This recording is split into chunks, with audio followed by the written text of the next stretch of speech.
ദേവൂട്ടിക്കൊപ്പം വരികയാണ് അമ്മേ മൂകാംബികേ. ഇന്നു മുതൽ എല്ലാ ദിവസവും രാത്രി 8:30 നമ്മുടെ സ്വന്തം സൂര്യ ടിവിയിൽ. നിങ്ങളുടെ ഗുണത്തിന് വേണ്ടിയല്ല സാർ ഓരോന്ന് പറയുന്നത്. താൻ ഇതിൽ ഇടപെടണ്ട, ഇത് ഞങ്ങളുടെ കുടുംബക്കാരിയോ. ഇതാണ് ഡാഡിയുടെ കുഴപ്പം. ഞങ്ങളുടെ ഭാഗത്തുനിന്ന് ഒരിക്കൽ പോലും ഡാഡി ചിന്തിച്ചു നോക്കാറില്ല. ചിന്തിക്കാൻ പറ്റുന്ന കാര്യമാണോ നിങ്ങൾ ഓരോ ദിവസവും ചെയ്തുകൊണ്ടിരിക്കുന്നത്? സർ മതി അക്ഷരയെ കുറ്റപ്പെടുത്തിയത്. അക്ഷരയല്ല തെറ്റുകാരി, ഞാനാ. എന്തെങ്കിലും പറയാനുണ്ടെങ്കിൽ അത് എന്നോട് പറഞ്ഞാൽ മതി. പിന്നെ എല്ലാത്തിനും മോഡിലാ ഈ രക്തബന്ധം എന്ന് പറയുന്നത്. അതും സാറ് മനസ്സിലാക്കണം. എത്ര അനുഭവിച്ചാലും നിങ്ങൾ പഠിക്കില്ല എന്ന് വെച്ചാ കണ്ടോളൂ, ഇതിന്റെ പ്രത്യാഘാതങ്ങൾ നിങ്ങൾ തന്നെ അനുഭവിക്കേണ്ടി വരും. അതോർത്ത് ദുഃഖിക്കേണ്ടിയും വരും.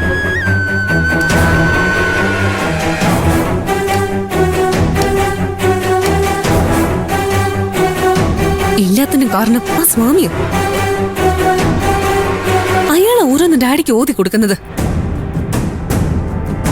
നിങ്ങൾ വിഷമിക്കണ്ട, ഡാഡി പറഞ്ഞതൊന്നും കാര്യമാക്കണ്ട. എനിക്കൊരു വിഷമവും ഇല്ല. ഞാൻ ഒരു തെറ്റും ചെയ്യുന്നില്ലെന്ന് എനിക്കറിയാം. പിന്നെന്താ?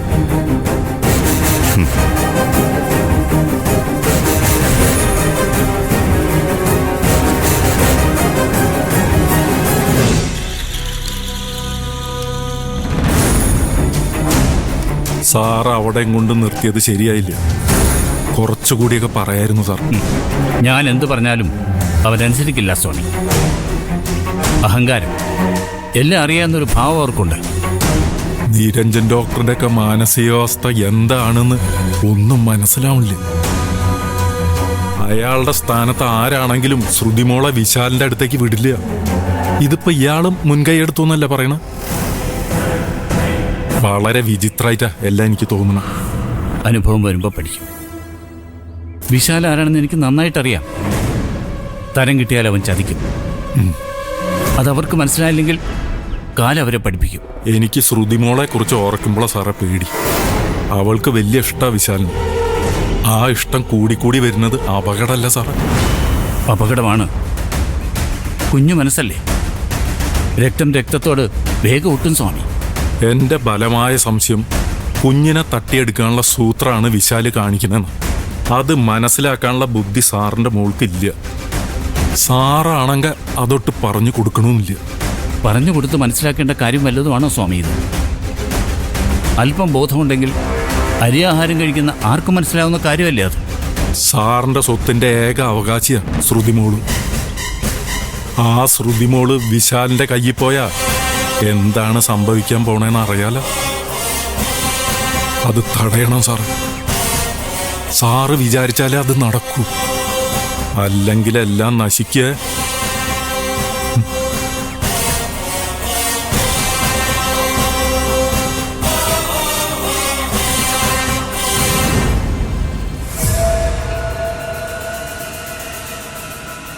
എവിടെ പോയതാടി?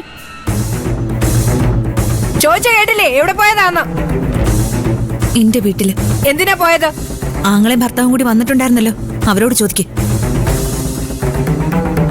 അത് ശരി, സ്വന്തം വീട്ടിലേക്കൊന്ന് പോയതേ ഉള്ളൂ, അപ്പോഴത്തേക്ക് പത്തി വിടർത്തി തുടങ്ങിയോ? ചേച്ചി, യാത്ര ചെയ്ത് ക്ഷീണിച്ചു വന്നിരിക്കാൻ ഞാൻ. ഒരു മഴക്കിന് എനിക്ക് തീരെ താല്പര്യമില്ല. എന്തെങ്കിലും ചോദിക്കാനും പറയാനും ഉണ്ടെങ്കിൽ നമുക്ക് പിന്നെ സംസാരിക്കാം. ഇന്നത്തേക്ക് എന്നെ വിട്ടേക്ക്.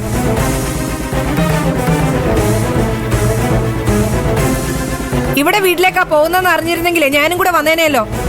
എന്താ എന്നോട് പറയാതെ പോയത്? കൊട്ടാരത്തിലേക്കൊന്നും അല്ല ഞങ്ങൾ പോയത്, അവളുടെ അടഞ്ഞു കിടക്കുന്ന വീട്ടിലേക്കാ. അതാണെങ്കിലേ എപ്പോ വേണമെങ്കിലും ബാങ്ക് കയറി കൊണ്ടുപോവുകയും ചെയ്യും.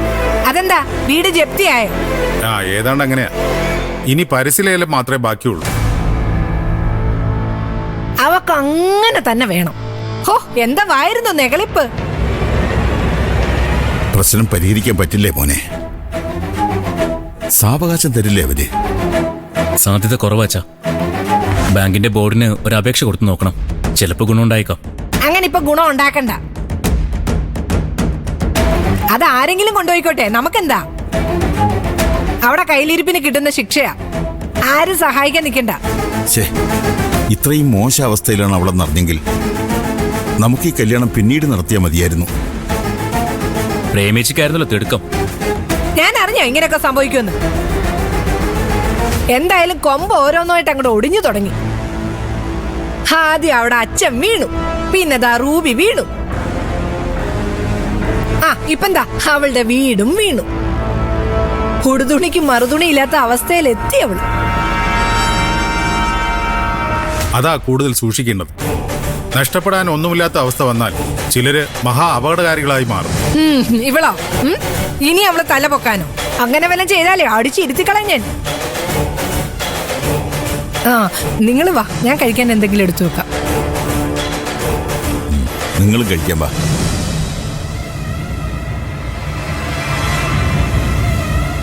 അളിയാ, ചന്ദ്രയുടെ ഫ്രണ്ട് എന്ന് പറഞ്ഞ് ഒരുത്തം വന്ന് പരിചയപ്പെട്ടില്ലേ?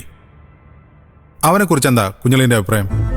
ഏയ്, അവനെപ്പറ്റി അഭിപ്രായം പറയാനും മാത്രമുള്ള അടുപ്പൊന്നും ആയിട്ടില്ലല്ലോ നമുക്ക് അവനുമായിട്ട്. എന്തോ അവനെ കണ്ടപ്പോ എനിക്കത്ര പിടിച്ചില്ല. കാരണം അവൻ മൊത്തത്തിൽ ശരിയല്ല. അവനെ ചന്ദ്രയുടെ ഫ്രണ്ടൊന്നുമല്ല. പിന്നെ ആരാ? എനിക്കറിയില്ല. അവന്റെ ബോഡി ലാംഗ്വേജും സംസാരവും ഒക്കെ കുഴപ്പമായിരുന്നു. എനിക്കും അങ്ങനെ തന്നെയാ തോന്നിയത്. തോന്നിയല്ലേ? അപ്പൊ എന്റെ ഊഹം തെറ്റിയില്ല. ആരായിരിക്കും കുഞ്ഞളിയ അവൻ? അവനെന്തിനാ നമ്മളെ വന്ന് പരിചയപ്പെട്ടത്? ആരായാലും എനിക്ക് എന്താ അളിയാ, ഞാനെന്തായാലും ചന്ദ്രയുടെ കൂടെ ജീവിക്കാനൊന്നും തീരുമാനിച്ചിട്ടില്ല. പിന്നെ എനിക്കെന്താ പ്രശ്നം? എന്നാലും അങ്ങനെയല്ലല്ലോ. അവൻ ആരാണെന്ന് അറിയാനുള്ളൊരു ബാധ്യത നമുക്കുണ്ടല്ലോ. ഇതുവരെ കാണാത്തൊരുത്തനാ അവൻ. ഈ സമയത്ത് അവൻ പ്രത്യക്ഷപ്പെടാൻ എന്താ കാരണം? അതിപ്പോ അവൾക്കല്ലേ അറിയൂ. അവളോട് ചോദിച്ചാലും സത്യം പറയില്ലല്ലോ. എന്തായാലും അളിയന് തോന്നിയ എല്ലാ സംശയങ്ങളും എനിക്ക് തോന്നിയിട്ടുണ്ട്. നമുക്ക് അന്വേഷിക്കാം അവൻ ആരാണെന്ന്.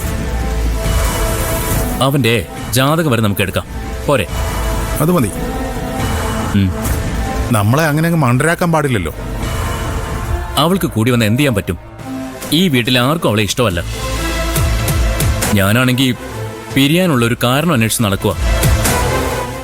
അതുകൊണ്ട് വിഷ്ണു എന്നല്ല, ആര് വന്നാലും ഒരു പ്രയോജനമില്ല.